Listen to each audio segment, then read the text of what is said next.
place of horrors. In the depths of the night, you hear the calling your heart of darkness.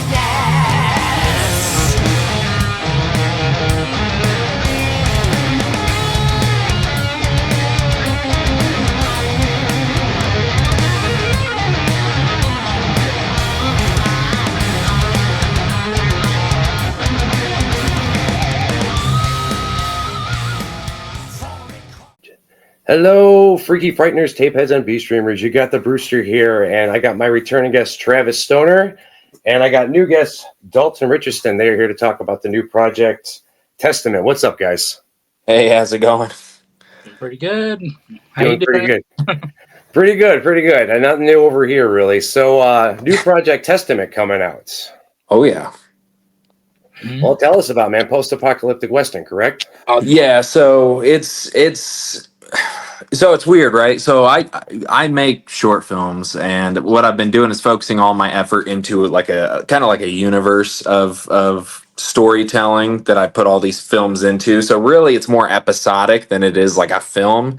I don't have I don't like doing things like by the book necessarily. I don't like, okay, episodes got to be this long. We have to consistently do this many. I just like to make films as I go and think about it as I go, and then just add little installments here and there that expand on this universe. So Testament is going to be a 5-part kind of mini series, but it's going to tie in with all the other, remnant films, Fairhaven films that I've done on the channel.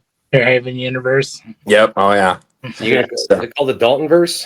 Yeah, right. Yeah. No, not quite. Yeah, I haven't quite gotten there yet, but one day maybe. Yeah. Well, can you tell us about it? Like, can you give us a little sneak peek in the story without spoilers or anything? Yeah, so I mean, it's. I won't go too much into this character. It's a lot more of a kind of like a not retired gunslinger, but kind of like a ex-outlaw type character, who pretty much, the whole colony's been overrun by this operation called Operation Deluge, which pretty much the government who used to control the colony called Fairhaven, they realized that there was like a terrorist organization that was going to be opposing them, or at least they saw them as a terrorist organization. They were more of like a radical rebel group, and before they could like have any actual conflict or like armed conflict, they just pretty much released this untested gas onto their colony, hoping to pretty much eliminate anybody who was anti them. And in order to do it, they injected themselves with this thing called Compound Delta, which was hypothesized as an immunization to the gas. However, anybody who came into contact with it that got the immunization, it ended up turning them into pretty much these inhuman entities. They aren't necessarily dead, but they're also not really alive because they're just all screwed up. I won't go into any details because I'm going to release more on them and do more projects with them as time goes on. But it's almost a universe of like, outlaws, kind of a Western feel to it, but it also has that like corrupt government background to it. Kind of like Resident Evil, Umbrella. It's kind of the same thing. So it has a lot of different approaches to it. Testament focuses more so on the outlaw version of the story. Yeah. And the gunslinger storyline, yeah. That's one thing I want to add to it when working on it. I honestly had like good Sergio Leone vibes, which the Good, Bad, and the Ugly. Yeah, oh yeah. That kind of Western, but post-apocalyptic. So I was like, it's what if Sergio Leone took on apocalypse movies. Yeah. So that's why I really enjoyed it, like the writing and how we all did as characters for Testament Part 2. It was like, dude, this is great. It's a neat vibe that actually mixed really well. So. Well, and that's when Travis was asking, like, inspiration wise, how do you want this character to look? I was like, think about Curly Bill off Tombstone, the charisma to him, the goofiness, and like, kind of an asshole, but just he was a bad guy, but all around people just laughed their asses off at him, so. Oh, and Travis can pull that off because anyone Oh. knows is that he'll scare the piss out of you, but you get him talking about Sonic or Mortal Kombat. He's a big teddy bear. Oh yeah. Now, it's funny you bring up Tombstone because I'm glad you brought up something from that movie that wasn't the famous line from that movie, which I love, but it's kind of overused. So it's a nice little throwback without pulling from the tried and true method of it. So Right. kudos on that one. Well, and as I keep making things, I keep realizing like there are little, because they always say like artists kind of just pick off one another. You know what I mean? They kind of take snippets here and there of different films and stuff they watched. And I've definitely found myself kind of doing that in a sense. I don't really like to copy because I feel like that's boring, you know? Yeah. And it's almost like it's kind of the difference between, and I know I'm going to get asked this eventually down the road, is like, you know, anybody who watches this is going to think like Fallout. They're immediately going to jump to Fallout. And the inspiration for these films stemmed from my love for Fallout New Vegas, which is my all-time favorite video game. Sure. But I didn't want to just do like some fan film, and I didn't want to do just some copy of what was already created. Like I wanted to make my own thing, you know? Yeah. And I love Fallout so much that I don't really think, I mean, it's not my place to go making alterations to something that's already amazing and something that has already been created. You know what I'm saying? Right. So in my head, I was like, if I could like make these films and this story as kind of a almost a tribute to my love for that game, but also have like more of an original take and make a new story. And then, you know, when people are watching it or whatever, they're like, you know what? I want to go play Fallout. I was like, that's a win for me. You know, like if I can get people to kind of reignite that love for that, just that universe, but also just like the kind of style of that game and the style of these films, like I always wanted to make something Western related. I just didn't really know what I wanted to do. So this was pretty much, I mean, pretty much checked all the boxes, you know? Yeah. Well, what was it about Westerns that's always like drawing you to it? Well, I mean, my dad loved Westerns, and, you know, he always loved Westerns, and he loved like organized crime. Mm-hmm. So my favorite film of all time is Scarface. I mean, that's just hands down. I could watch that film over and over and over again, and I would never get tired of it. Like I've watched it so many times in the past month, it's not even funny. But yeah, I mean, so like I that, but then also, you know, I've watched like Rio Bravo. I loved that movie. You know, with Dean Martin in it, and John Wayne. And then there's just something about those films that I feel like have a more raw approach to them, because I feel like today everything is so filtered. Like every film you watch is like so like, yeah, you can't do that, you can't talk about this. It's like, but it happened, and it happens, it still happens. Yeah. Acting like it doesn't take it away, you know.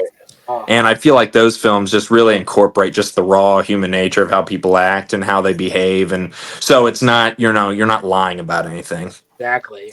So, and when I go ahead. Mm-hmm. Yeah. Go ahead, Travis. Oh, I said it doesn't have to be nice. It's still true. Yeah. And I mean, I don't do anything crazy in any of these films that I do. Yeah. But I like kind of like the raw grittiness of them, and the fact that there can be a little bit of, I like the fact that you can do darkness and you can do comedy so close together. Oh yeah. And you can, like, you know, because I mean, I've done horror films and people are like, they're like, because I loved 80s horror more than anything. Oh, dude, don't get that was just I mean, that's all I ever watched. Started. And, you know, more times than not, I would make one and something stupid would happen in it. People would start laughing. And I was like, I find that to be a compliment. Like, I honestly, like, I don't care if you're scared. I really just want to see you kind of laugh about it, you know? But I also like to have kind of an underlying serious tone to it. So especially with Fallout, they do that so well. And I thought it'd be really fun to kind of experiment with how you can border the dark side and the comical side all in one, you know? Right. And we do that a lot in these films, especially. Well, anyone familiar with my Facebook humor knows that I'm all about dark comedy, so we're going to get along just fine there. Oh, yeah. And I mean, you spend 8 years in the Marine Corps. It's like it's bound to. I mean, you're bound to pick it up. Yeah, I highly doubt there's anything me or Travis could say to offend you at this point. It is what it is. Travis, what are your thoughts on 80s horror? Just because I have to ask. And say it again. Sorry. What's your thoughts on 80s horror? Oh, I do love it. I do love it. Like, well, I'm like, how we met was through Charles' band. I actually grew up on his stuff, like Puppet Master. Yeah. And he directed Death Streamer. So that was kind of like a good golden moment with him. And then, like, obviously the slashers, Freddy Krueger, Jason, all of them. So, yeah, I'm a fan of them, even though I wasn't inherently growing up on them. I do like them. Like, Evil Dead was probably the one that stood out to me. Evil Dead a lot, which I talked to Brewster about before. Oh, yeah. I'm a big Evil Dead nerd. So, dark comedies, like the horror comedy, I love that stuff a lot. So, yeah, you can definitely make it work well. So yeah, but it's more so I love the making of the horror movie. It's like the blood effects, like kills. So I was like, dude, I want to get killed. That'll be fun. Well, and that was so you talk about the blood and stuff. So it's pretty much a well-known fact that I almost never really have blood on set, like fake blood. I never do. And it's like people like especially when they're doing like a horror project, they're like, how do you? Why don't you, and I remember I was watching this documentary of the making of Halloween, the original Halloween, which I think wasn't that 79 or 78, like that was the end of the 70s. And one thing, and I'm so bad with names. Pretty much the guy I don't know if he was just the producer or what, but he was getting everything together. And he told the people, he said, I don't want any blood. Yeah. And they made that. I never realized it because I was just so scared of watching that movie, especially when I was little. But really, there's no blood. Like you can add that natural terror without having to show the details. It's just the thought of that character, And I think they kind of screwed that up with these newer films because, like, if you watch the new Halloweens, I was really excited for them.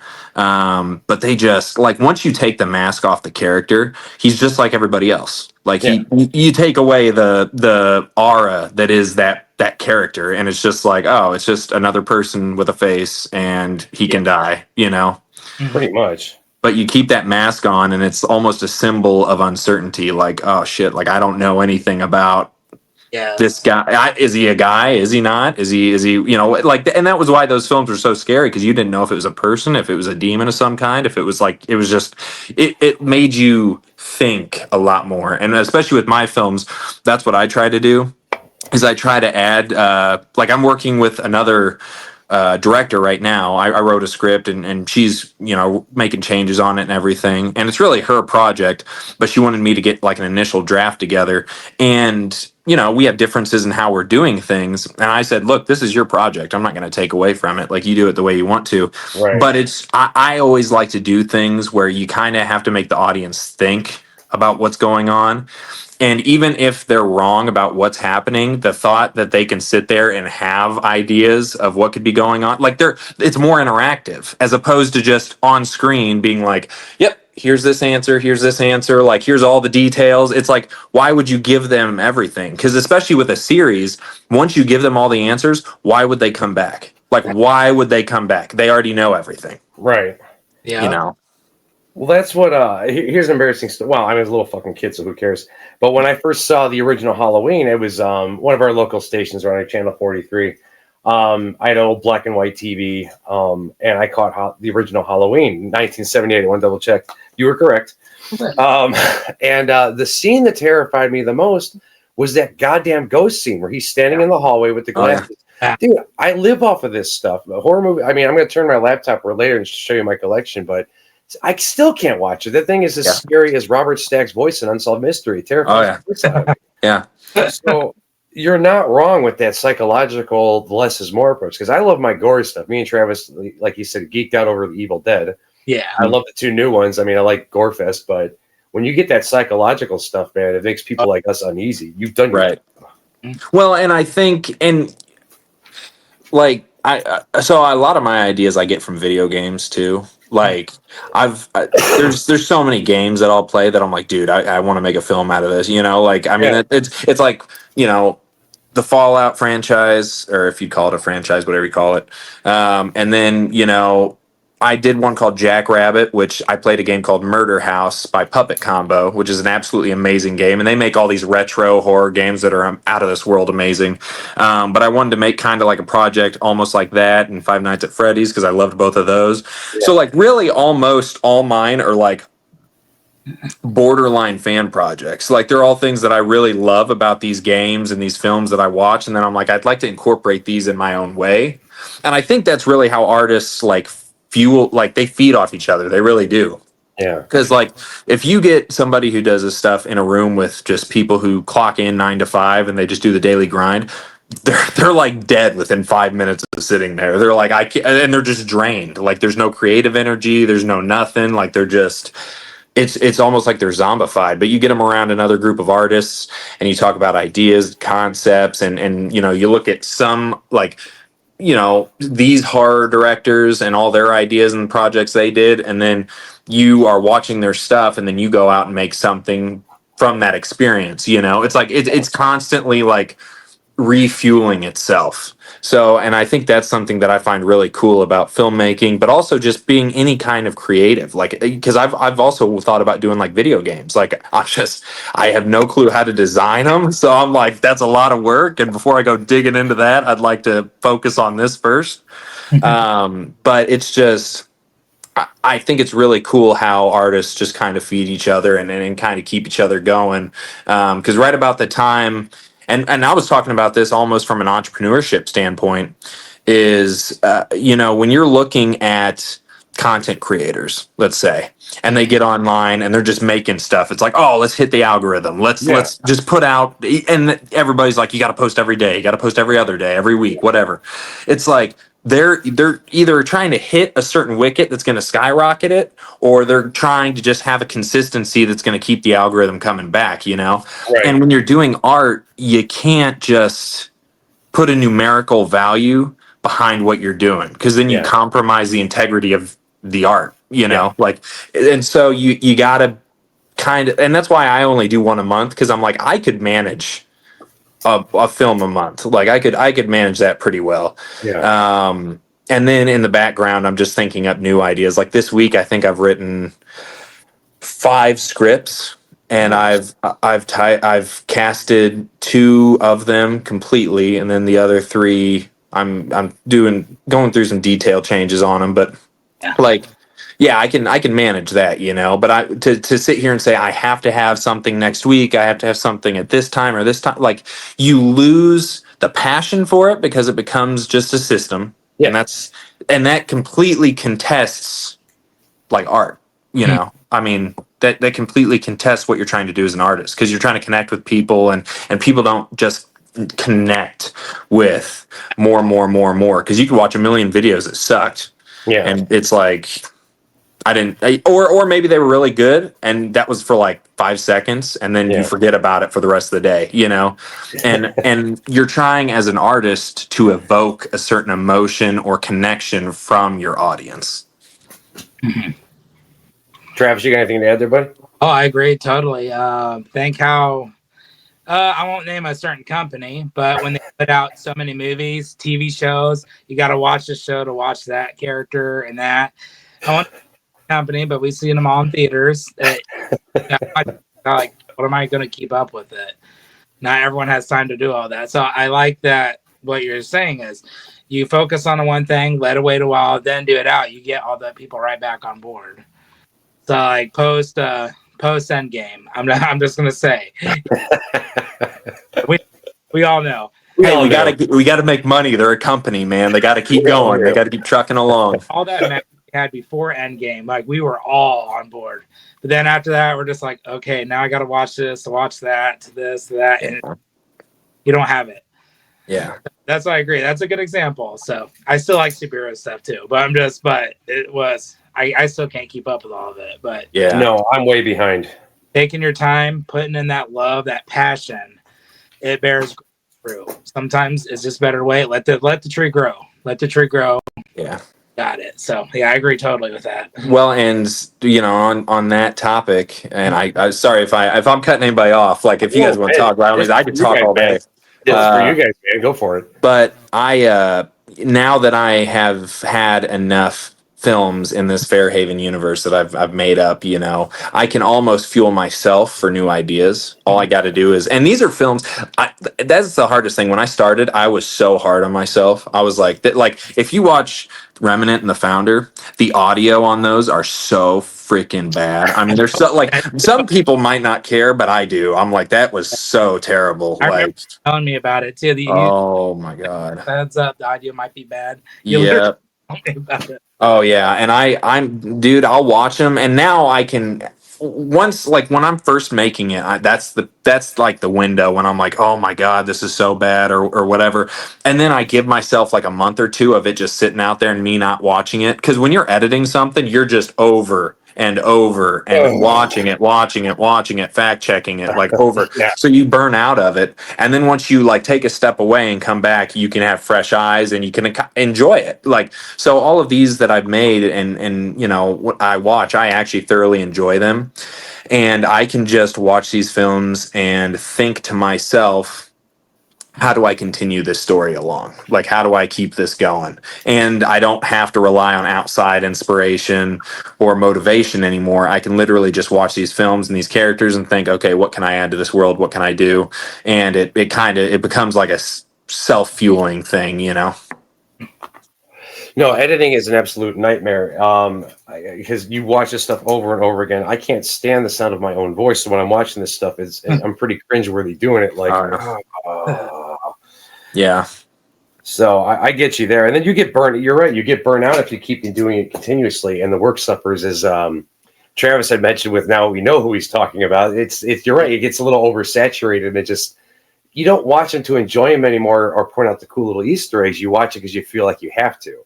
Well, yeah, and we watched those things because they were new and they were original, and it was like, this is great. But then it became, okay, let's use the 80s for an example. Like, every other year, they're coming out with a Friday the 13th or a Halloween or a freaking, and it was, look, 10 years is new enough to keep doing that. Like when it first comes out, 10 years in that period, you might have a window of success because you keep on, but when you're like, sitting here 40 plus years later and you're still trying to redo that, it's like, dude, you burnt, like that was 30 years ago. Like let's move on to something new. Well, to be fair, we haven't had a new Friday the 13th or Nightmare on Elm Street in over 10 years, so I think we're about due, don't you? Yes, I was one of the few that actually really liked the Nightmare on Elm Street remake. Yeah, Dude, I would. Hang on, hold on, I got something for you. The actor, what's his name? Yeah, I don't even know the guy's name. He plays Rorschach and Walk. But I loved him. I loved him as nice Steelbook. Awesome. Perfect. I actually liked it because it brought more of a sinister feel to it. His mannerisms, like the thing he added to Freddy when he would, Freddy Krueger, Robert Englund had his own style of comedic. I wish I remembered his name, but the new guy, way he did his little. That little noises he made, that was all improv on his part in the making of. That's a nice little detail. It made it his own. Even just little things. I always thought that's cool because you can hear that metal clanging and like rubbing. Well, and there's so many people now who I think connect with video games. I mean, almost more than film anymore.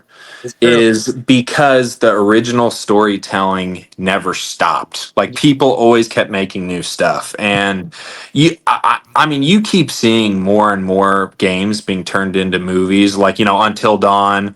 Yeah. What else do we have? They made a Twisted Metal TV show. Sonic. Yeah. Yeah, so,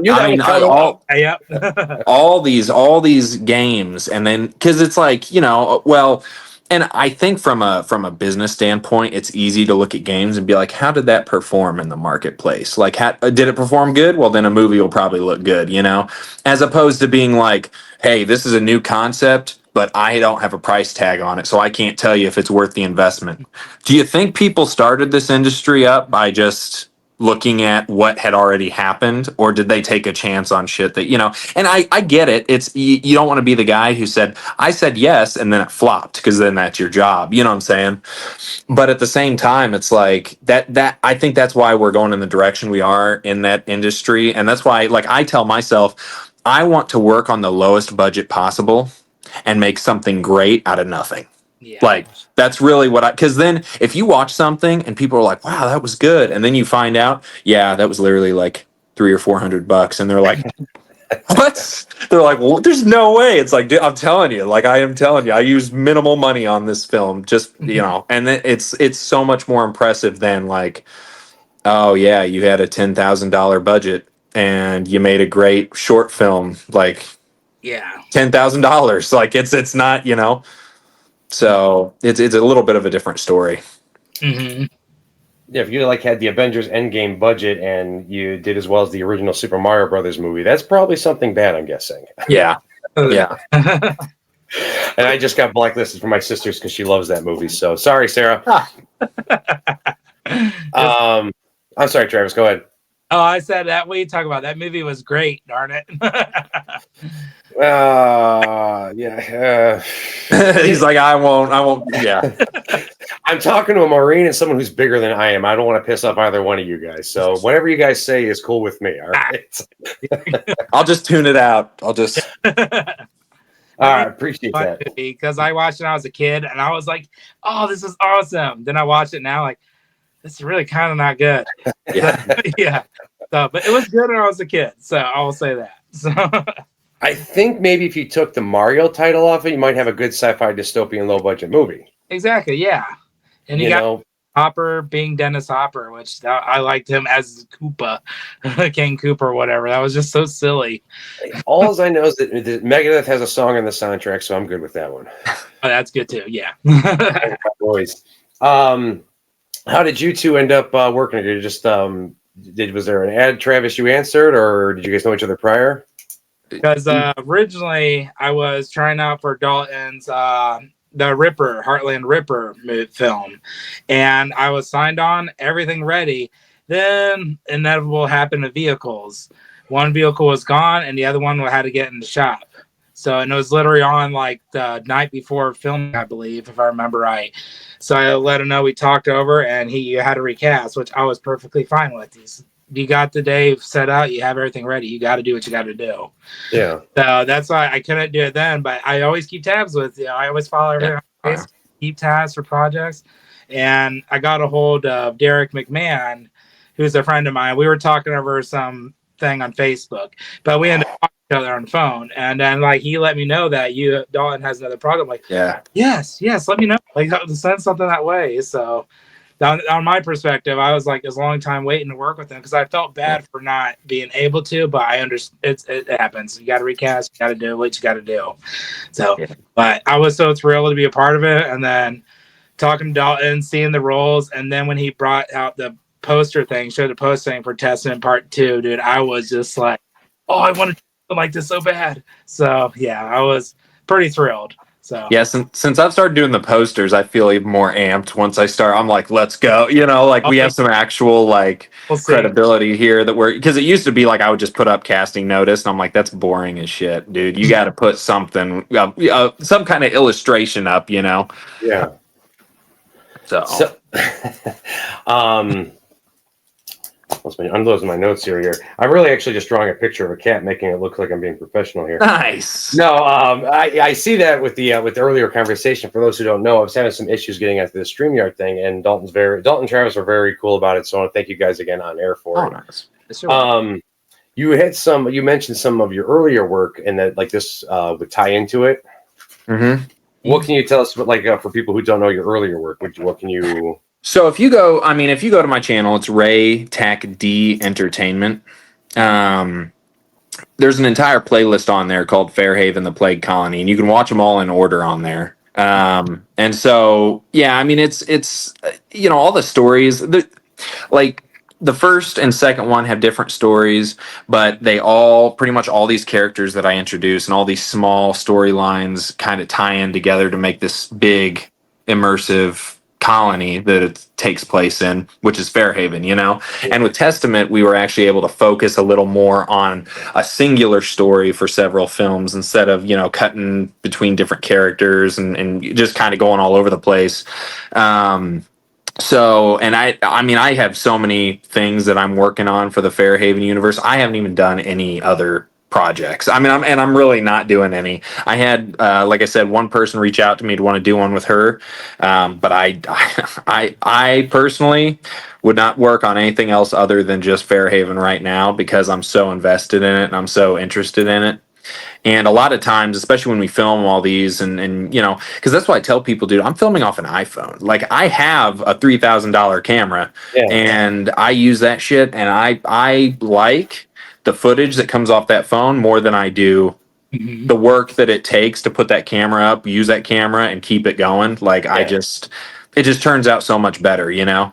And I'm not nearly as restricted with the phone, like the capabilities it has. Like and I think it's the Marine in me Mhm. working with little resources and getting the most done as you can. Like I just love the thought of being able to, you know, pull it out of my pocket, put the stuff up there and get it filmed and then it turning out looking really good. And people are like, dang, like, and you know, I've had a lot of people I've worked with say like, oh, will you film this? Will you film that? And I'm like, yeah, I'd love to.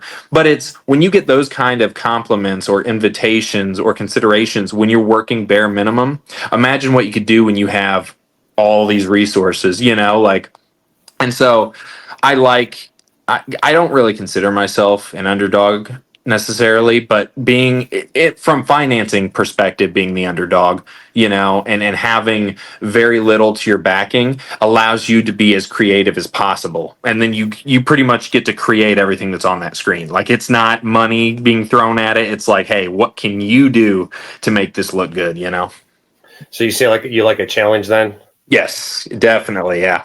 Like, well, it's okay. So, and this is Travis, this is no offense to you at all, right? But like when somebody backs out, it happens. Dude, I can't tell you how many shoots I've had. It's always a car or something came up or something, you know, and it's the morning of.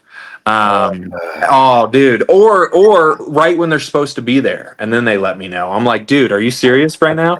So there's so many times where I literally look at the cast and I'm like, well, we're not. I refuse to reshoot unless literally everybody in the cast is down or a majority of the cast is down. I refuse to reshoot. So if I need to cut a character and chop those lines up and give them to other people, or if I need to double up on an actor. Like if we're doing a slasher, it's easy because you can put them in a costume and it's like, hey, it's a whole different character, you know. But like if we're doing like Fairhaven stuff, you just cut the character, crop it up, and give those lines to other characters.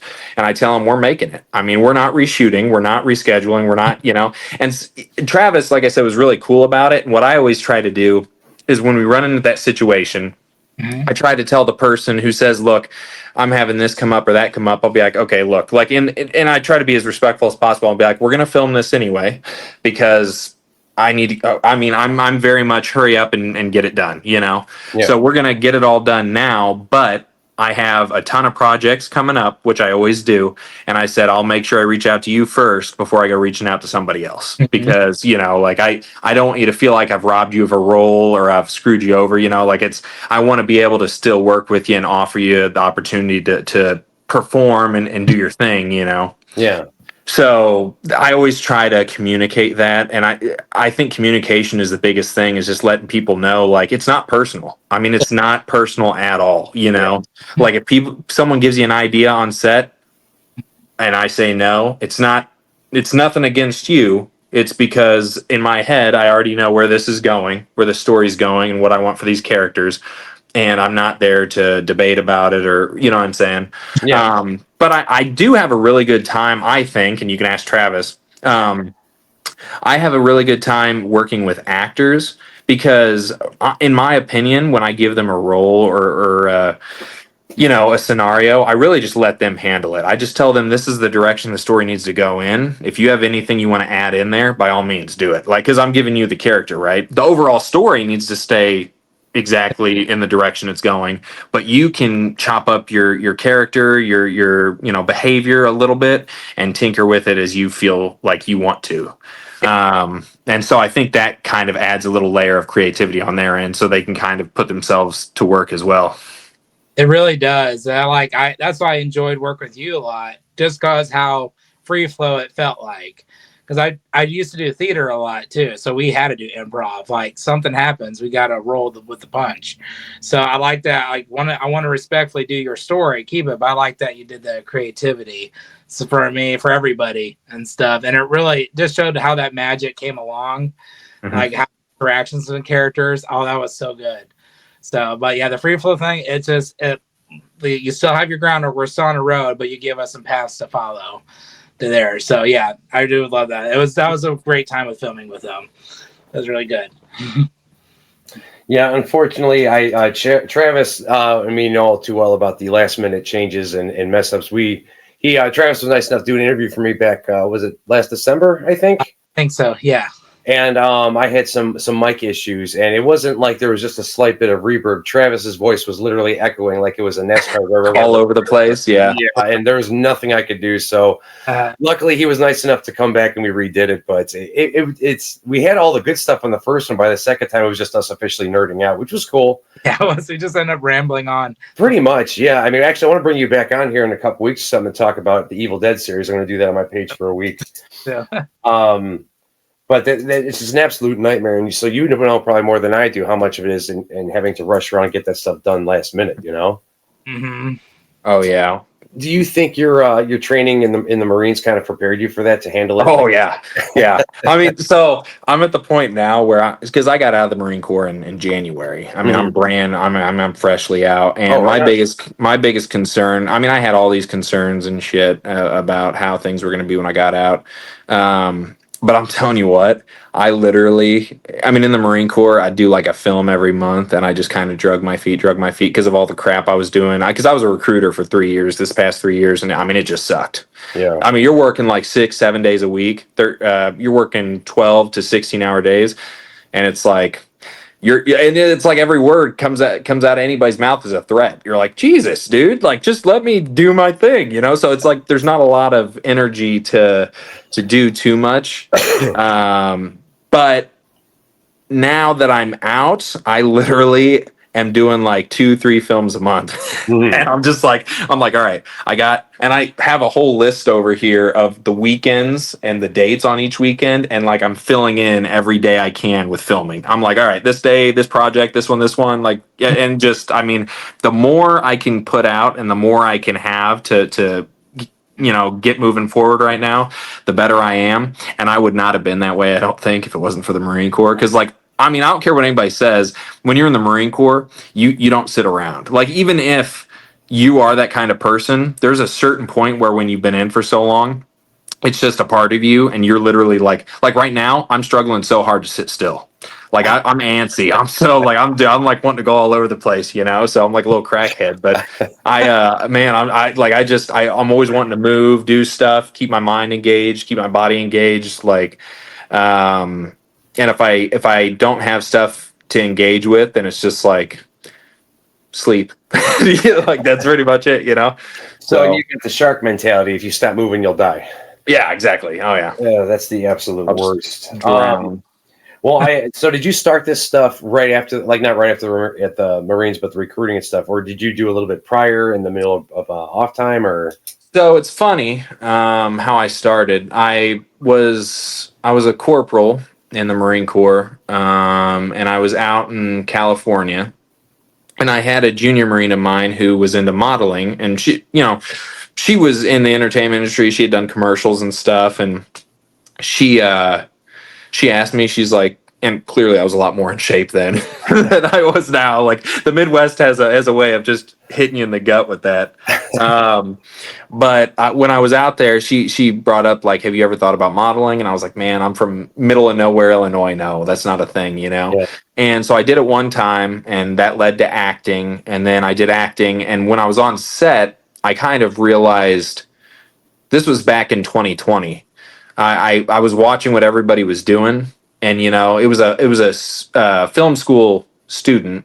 He was doing a student project, and everybody was running around doing their thing. The director was in his chair, and as I was watching because I didn't really know what to expect on a set since I hadn't been on one.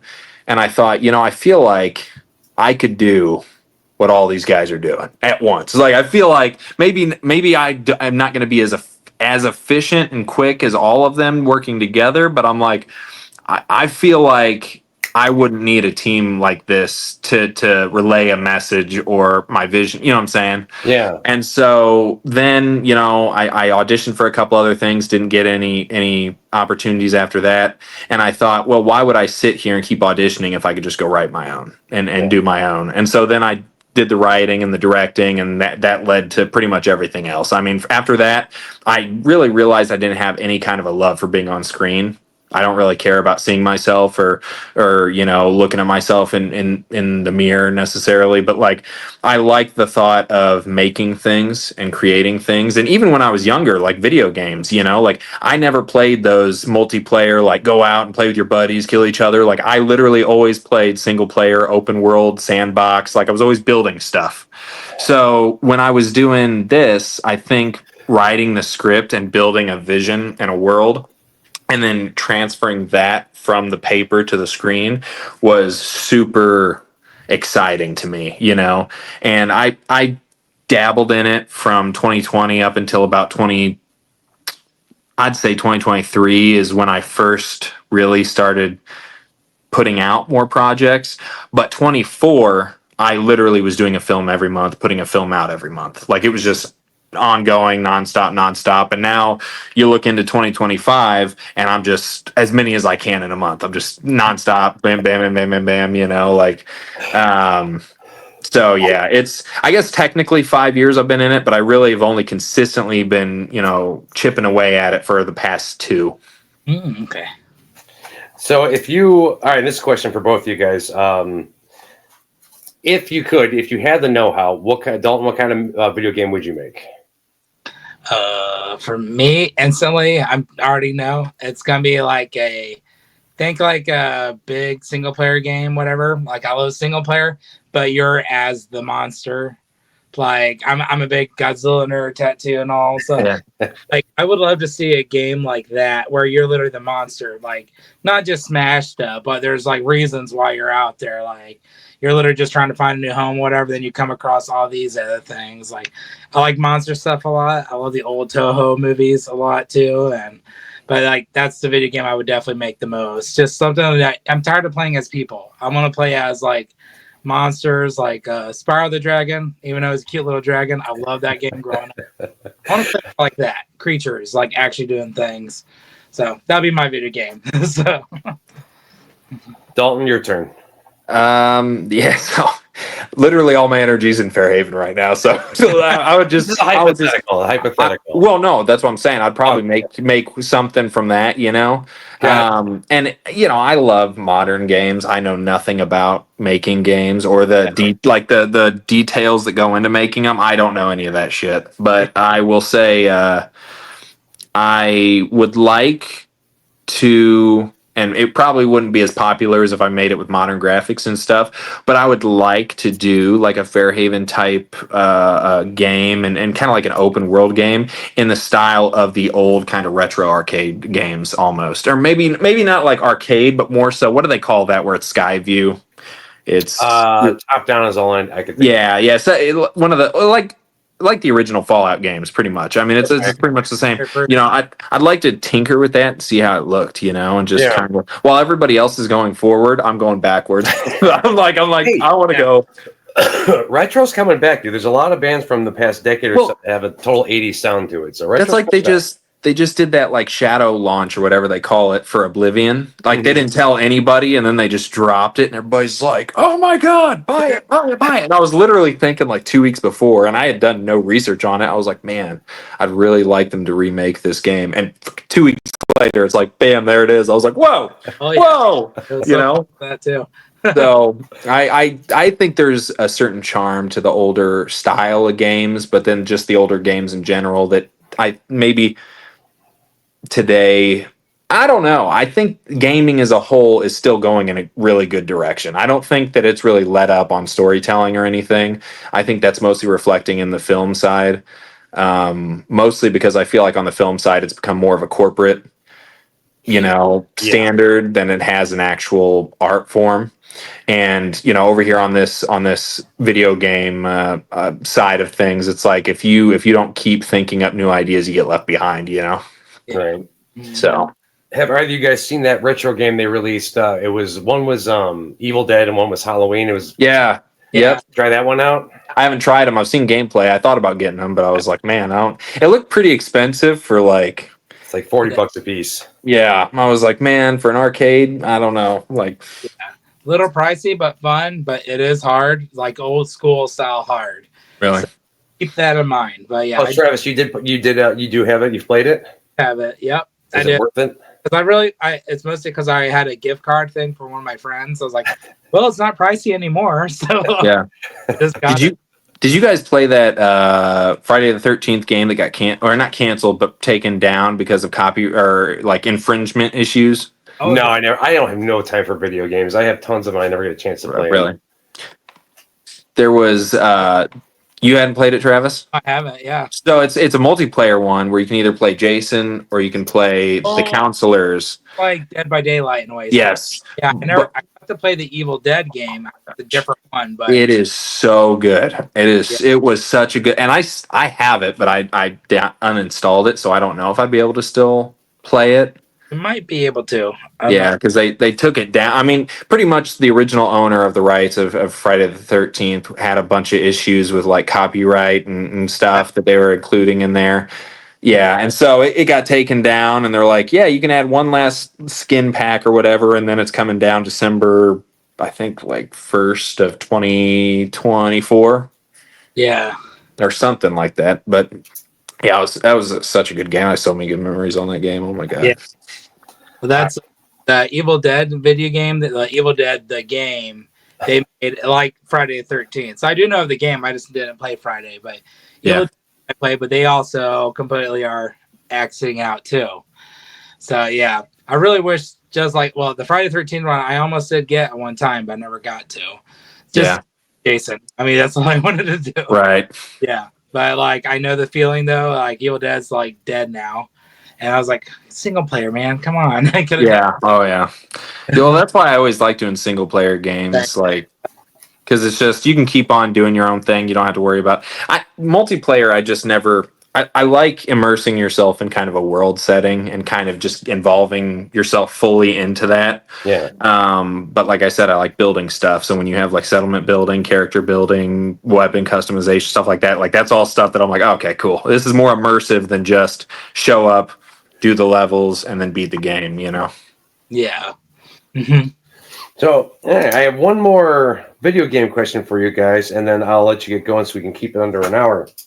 Were you guys playing video games around the era of like Xbox, PS2, and GameCube, that generation? Either one of you hear of a game for the GameCube called Eternal Darkness? I've heard of it, but I haven't played it. If you can get access to that game, I would highly recommend it. Because it does have gore, so I'm all for it, but it's also extremely psychological, and you can definitely tell the influence of H.P. Lovecraft's work on this game. Okay. So have you seen that what's it called, Into the Darkness, the documentary series? I know of them on Shudder. Yes, I have all of their first person shooter, all of the 80s, 90s. I bought all of them because they were just, dude, I mean, you're talking about like 3-part documentaries, and each one part is like 3 to 4 hours. Like, I mean, it's just ungodly amount of coverage.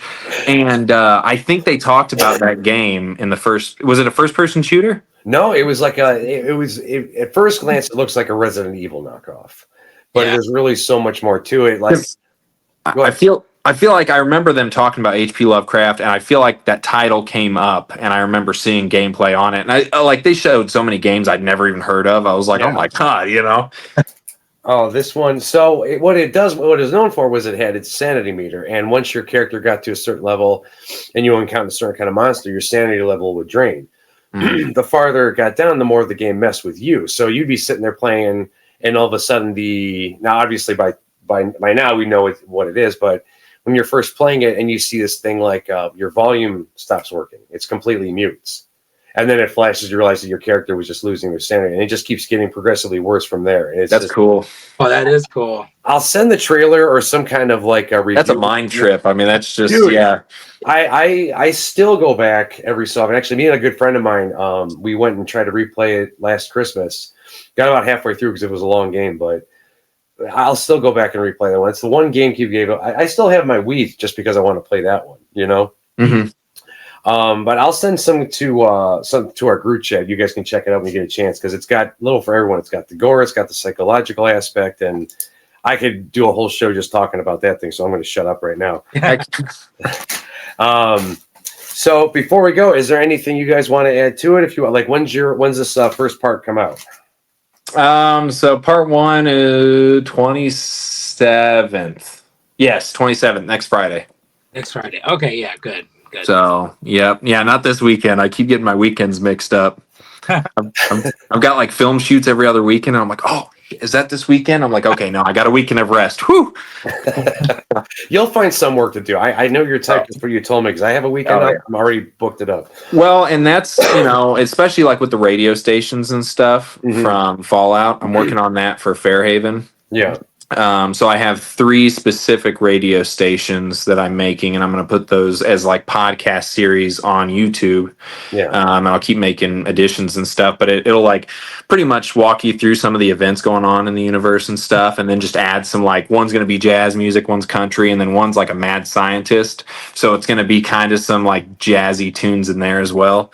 But yeah, I mean, I totally went off the rails with that, but like that, keeping myself busy is what I was getting at. Like, I literally just thought of that and I was like, oh, I can do this, and I don't have to schedule a film shoot or nothing. I can just put it together and bam, there it is. You were saying, what'd you say, Travis? I'm sorry. Oh no, I was just agreeing. I was like, okay. I was busy. Yeah. You're a machine, man. I'm telling you right there. But that's the Marine in you. I couldn't compete with that shit. Yeah. Yeah. So, anything you guys want to add before we get out of here? No, I appreciate you having me, and I appreciate talking to you guys. I mean, No, hell yeah, man. Anytime you want to blast. come back, and if you want to promote something else or talk about it once, it's going to be in 5 parts, right? Yeah. Oh, yeah. And once a month, so we'll expect the next one in July and August. Yeah. So the second part will be released, at the end of, what is this, June? Is it June? Yes. Yeah. So end of July, and then August. Part 3 will probably come out in September. And we'll keep everyone posted here. We'll plug your stuff here. And Travis, what about you, buddy? I was about to say the same thing to help promote this project, the project for Testament. So also he has cool merchandise on his site too. So I do. That's brand new, so I'm not really used to talking about that yet because it's. But yeah, no. If you go to Ray D Entertainment, the YouTube channel, I do have a website. It's got merchandise for shirts, cups, hoodies, pretty much any kind of anything you want to wear, or like coffee mugs and travel mugs. That have different illustrations from the Fairhaven universe, but then also illustrations of the characters and stuff like that. So. And that link is going to be in my channel. And I'll put it in the comments for you and whatever I can too. We'll always keep the plugs in there. But I thank you guys for coming out here, man. It was great talking to you, Travis. It was good seeing you again, buddy. hey, bud. And we'll keep you on post. Oh, did he sign off or did we lose him? Did he? I don't know. Man, he's quick. He didn't waste any time. He's out of here, All right. Well, I'm sure Travis was still here. He said bye. So, wait, hold on. Here he comes. You think? Oh, this would be great B-roll material. I know. He's muting. He's unmuting. He's like, wait, what's going on here? All right, Travis, you can hear us, buddy. It was great seeing you again. Dalton, it was awesome meeting you and talking with you, and I'd love to have you guys back on here again. Definitely, man. I can't wait. All right, well, that was Dalton Richardson and Travis Stoner, and I am the Brewster. And until next time, stay cool, Freaky Frighteners.